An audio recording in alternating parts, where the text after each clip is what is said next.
अरे नए जॉब बनाना तो बहुत दूर की बात है। जो पिछले सरकारों ने जॉब में जो वेकेंट रखी थी, वैकेंसीज रखी थी, उसको भी पूरा करने की क्षमता ये नरेंद्र मोदी की नंबर 2 वाली सरकार में नहीं है। इस देश को चलाने के लिए मर्दों वाली सरकार होनी चाहिए, ना मर्दों वाली सरकार जो कि चीन से डरती है, उनकी सरकार को निकाल करके फेंकना बहुत ज्यादा। बाबा रामदेव को बुलाकर पूछे, जो बाबा रामदेव कहते थे 20 रुपए, 30 रुपए, 45 रुपए लीटर करने वाला पेट्रोल आज 100 की दाम पर चढ़ गया है। किधर मुंह छुपा कर बैठे हैं बाबा रामदेव, थोड़ा निकल कर आए। जरी से शर्म इज्जत हया बाकी है तो आप गुलबर्गा में आकर के हमारे ऑर्गेनाइजेशन को देखिए। इंडिया स्काईलाइन फाउंडेशन की जानिब से 150 लोगों को लैब टेक्नीशियन का कोर्स फ्री में हम मुहैया करवा रहे हैं। याद रखो नरेंद्र मोदी, तुम्हें इस बार ईवीएम नहीं जिता पाएगी। इस बार गरीबों की हाय तुम्हें लगेगी, कीड़े पड़ करके तुम्हारी मौत होगी और तुम्हारी मौत के साथ नई सरकार का आरंभ।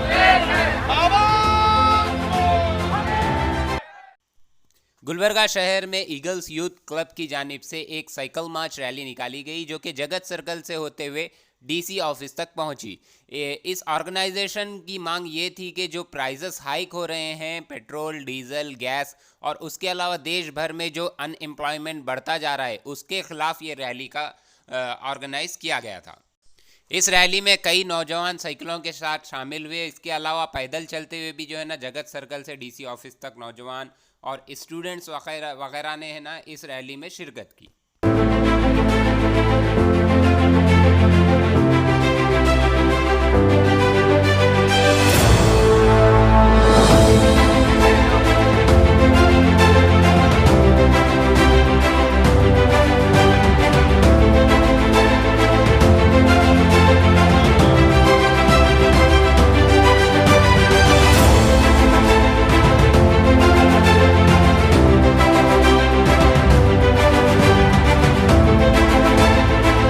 अस्सलामुअलैकुम वरहमतुल्लाहि वबरकातहू। जैसा कि आप सब जानते हैं कि आज पीर के दिन जगत सर्कल से डीसी ऑफिस तक ईगल्स यूथ क्लब ऑर्गेनाइजेशन की जानिब से एक रैली का इनेकाद किया गया था। जिस तरह से ये हुकूमत पेट्रोल डीजल के दाम इस तरह से बढ़ा रही है उसके खिलाफ एक करारा जवाब नौजवानों की तरफ से, स्टूडेंट की तरफ से देने के लिए एक रैली का इनेकाद किया गया था। मैं बोलना चाहती हूँ रजत शर्मा, आप सभी जानते होंगे आपकी अदालत वो चलाते हैं। फिर से एक बार वो बाबा रामदेव को बुलाकर पूछे, जो बाबा रामदेव कहते थे 20 रुपए, 30 रुपए, 45 रुपए लीटर करने वाला पेट्रोल आज 100 की दाम पर चढ़ गया है। किधर मुंह छुपा कर बैठे हैं बाबा रामदेव, थोड़ा निकल कर आए बाहर, थोड़ा बताएं 45 जाकर आपकी जुबान ऐसा कहाँ रुक गई, कहाँ थम गई, 45 जाकर 100 हो गया है। मोदी जी बार बार कहते हैं मैं गरीब था, मेरी माँ मजदूर थी, लेकिन अब जो गरीब हैं उनका आप क्या कर रहे हैं, उन गरीबों के प्रति आप क्या बता रहे हैं। स्टूडेंट के स्कॉलरशिप्स नहीं आ रहे हैं, 10 लाख का एक एक सूट पहनकर आप अगर फिरेंगे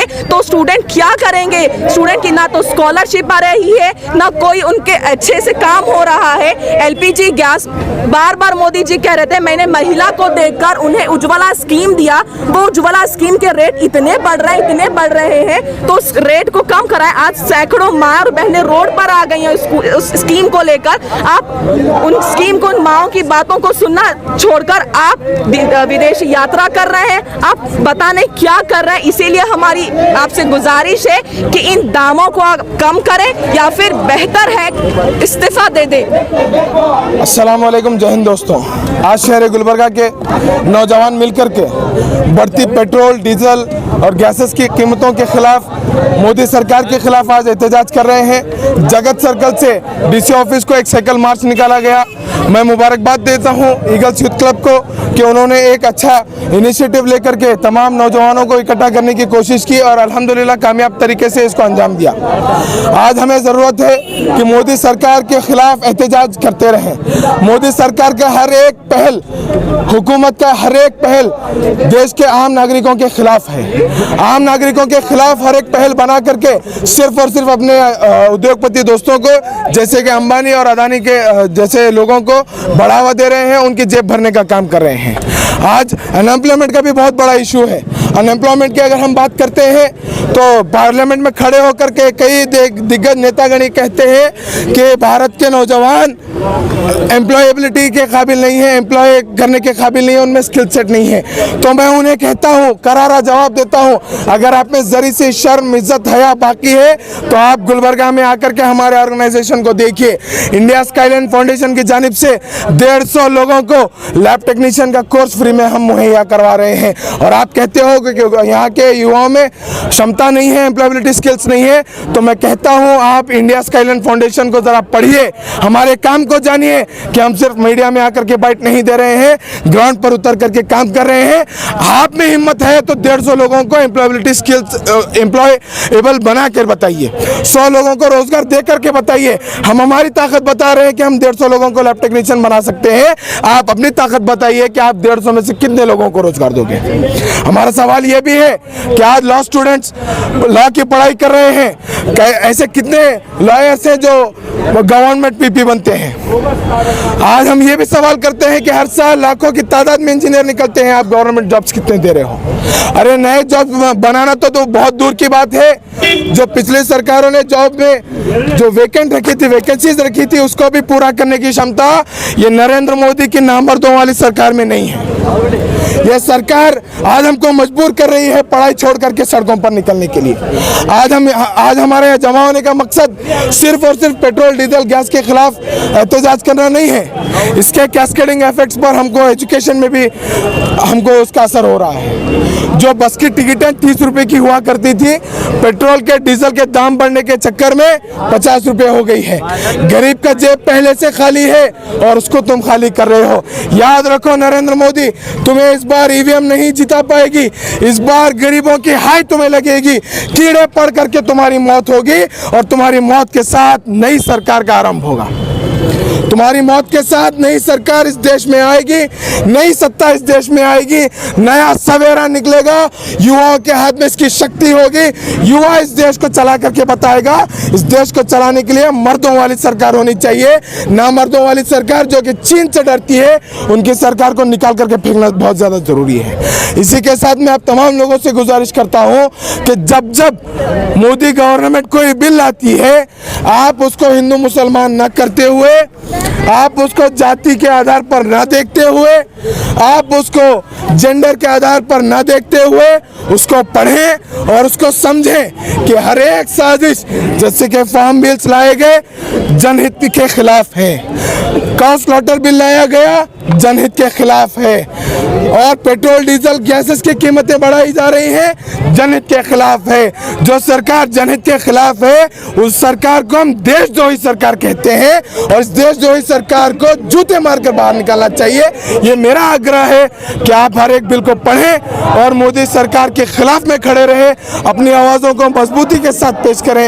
जय हिंद दोस्तों। ಬಸವ ಬುದ್ಧ ಅಂಬೇಡ್ಕರ್ ಅವರನ್ನು ಸ್ಮರಿಸುತ್ತಾ ನಮ್ಮ ಭಾರತ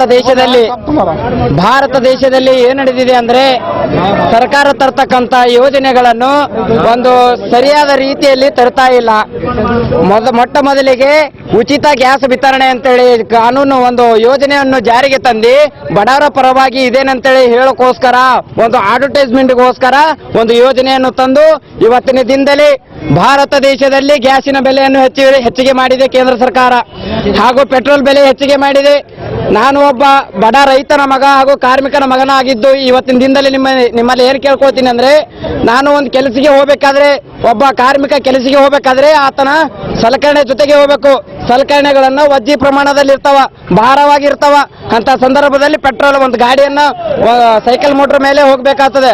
ಆದ್ರೆ ಹೋಗ್ಬೇಕಾದ್ರೆ ಮಿನಿಮಮ್ ಏನಂದ್ರೆ ಪೆಟ್ರೋಲ್ ಹಾಕೊಂಡು ಹೋಗ್ಬೇಕು.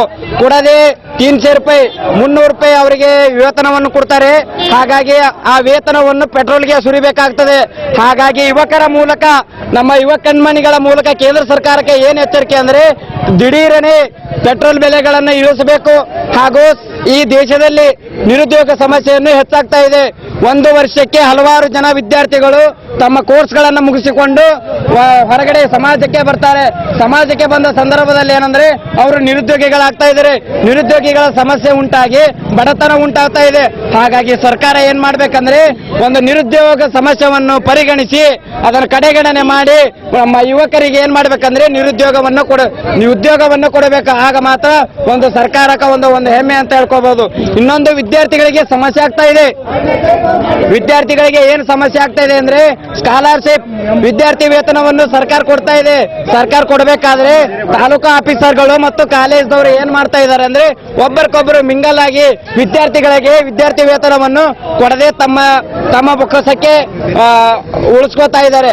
ಹಾಗಾಗಿ ವಿದ್ಯಾರ್ಥಿಗಳಿಗೆ ಸಹಿತ ಏನ್ ಮಾಡ್ಬೇಕಂದ್ರ ಸರಿಯಾದ ರೀತಿಯಲ್ಲಿ ವಿದ್ಯಾರ್ಥಿ ವೇತನ ತಲುಪಿಸಬೇಕು. ಈ ಎಲ್ಲ ಸ್ಟ್ರೈಕ್ ಮಾಡಿದಕ್ಕಂದ್ರ ಇದು ಸರಿಯಾಗಿ ಅನುಷ್ಠಾನಕ್ಕೆ ಬರಲಿಲ್ಲ ಅಂದ್ರೆ ಇನ್ನೂ ಉಗ್ರವಾದ ಹೋರಾಟದ ಮೂಲಕ ಒಂದು ಸರ್ಕಾರಕ್ಕೆ ಎಚ್ಚರಿಕೆ ಕೊಡ್ತಿದೆ. ನನಗೆ 2 ಮಾತು ಹೇಳಕ್ಕೆ ಅವಕಾಶ ಮಾಡಿಕೊಟ್ಟಿರ್ತಕ್ಕಂಥ ತಮ್ಮೆಲ್ಲರಿಗೂ ವಂದನೆಗಳನ್ನು ಸಲ್ಲಿಸ್ತಾ ನನ್ನ 2 ಮಾತುಗಳಿಗೆ ವಿರಾಮ.